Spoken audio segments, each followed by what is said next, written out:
Ще си говорим за една изключително интересна камера, а именно Insta360 Go Mark III. Още когато излезе Mark 1 преди около 2 години, това беше една много интересна камера, най-вече заради своят размер и възможностите, които дава да заснемете интересни ъгли.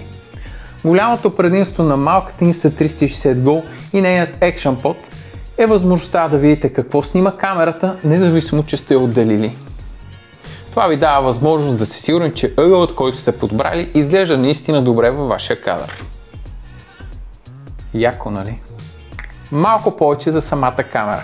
Камерата тежи 35 грама. Тя е водоустойчива и можете да я потопите във вода до 5 метра. Action Podът обаче от своя страна не е водоустойчив, така че не го пускайте във вода и когато ще слагате малката камера в него, бъдете сигурни, че тя е изсушена добре. Иначе самата камера може да снима 2,7К до 30 FPS. Също така може да снима 1440 резолюция до 50 фрейма в секунда, както и 1080 резолюция също до 50 фрейма в секунда.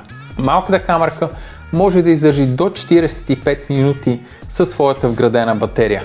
А когато я сложите в Action Podът, ето така, тя може да снима до 170 минути. Камерата идва с вградена памет. Вариантите, които можете да си закупите са 32 ГБ, 64 и 128.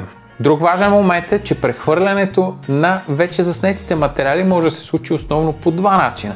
Единият е да свалите Insta360 Go апът на вашия телефон, а другият е чрез USB-C кабел да свържете камерата към вашия компютър. Също така малката камера може да снима таймлапс, таймшифт и луп рекординг, а със своята Flow State стабилизация кадрите ви ще бъдат гарантирано стабилни. Лесният и магнитен монтаж дава възможност да я закачите на различни места и да направите интересни кадри в рамките на секунди. Новото в Insta360 Go са двата микрофона, с които тя разполага. Един отпред за записване на аудио за звука, който идва пред самата камера, и един отгоре, който да хваща звукът ви, ако вие сте сложили камерата на гърдите си и говорите. Тук е момента да благодаря на Insta360 България за това, че ми даваха възможност да тествам тази камера за няколко дни. Ако ви е харесало видеото, ударете лайк. Ако не ви е харесало, това не съм го казал отдавна, предизвикам ви ударете 2 дизлайка. Аз съм Цецо, това е моят YouTube канал. Ако не сте се абонирали, направете го сега. Ще продължим да тестваме различни камери. Благодаря ви, че бяхте с мен. Ще се видим отново. До скоро!